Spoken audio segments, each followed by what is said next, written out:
పిల్లలు ఈరోజు జా ఒత్తు పదాల గురించి తెలుసుకుందాం. ఈ జా ఒత్తు పదాలు చదవడం వల్ల గుణింతాలు చదవడం వస్తుంది. అలాగే ఒత్తు లేనప్పుడు ఏ విధంగా చదవాలో తెలుస్తుంది, ఒత్తు ఇచ్చిన తర్వాత ఏ విధంగా చదవాలో తెలుస్తుంది. అలాగే చూడకుండా తప్పులు లేకుండా, చాలా మంది 10వ తరగతి పిల్లలు కూడా తప్పులు రాస్తున్నారు. తప్పులు లేకుండా చూడకుండా ఈ మెథడ్ ద్వారా మీరు తప్పులు లేకుండా కూడా రాయొచ్చు. చూద్దాం.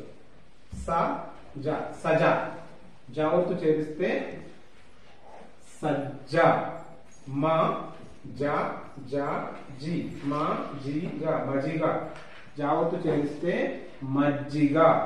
గ జా జా జి జి జు జు జురు జురు జే. గ జే లా లా లి లి లు. గ జే లు గజెలు. జా ఒత్తు పెడితే గజ్జెలు.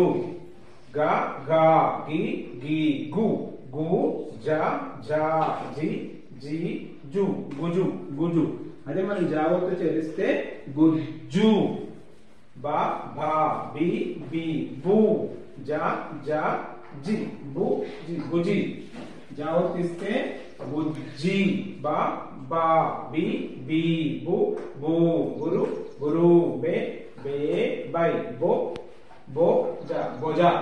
అదే జా ఒత్తు ఇస్తే బొజ్జ. గ జా జా జి గజి గజి. అదే జా ఒత్తు ఇస్తే గజ్జి. బా బా బి బి బు బు జా జా బు జా ఈ బుజాయి. అదే జా ఒత్తు ఇస్తే బుజ్జాయి. స జ ల ల లి లి లు. స జ లు సజలు. జా ఒత్తు ఇస్తే సజ్జలు. స జ చ చా చి చీ చు చూ చురు చురు చే చే. సజ చే నా నా ని. సజ చేను. సజ చేను. జా ఒత్తు ఇస్తే సజ్జ చేను. బ బా బి బి బు బు జ జా జి బుజి బుజి. ప పా ప బుజి పాప. అదే జా ఒత్తు ఇస్తే బుజ్జి పాప. ఈ విధంగా ఒత్తులు చేర్చినప్పుడు ఏ విధంగా చదవచ్చో తెలుసుకోవచ్చు. అదే విధంగా చూడకుండా కూడా ప్రాక్టీస్ చేయొచ్చు.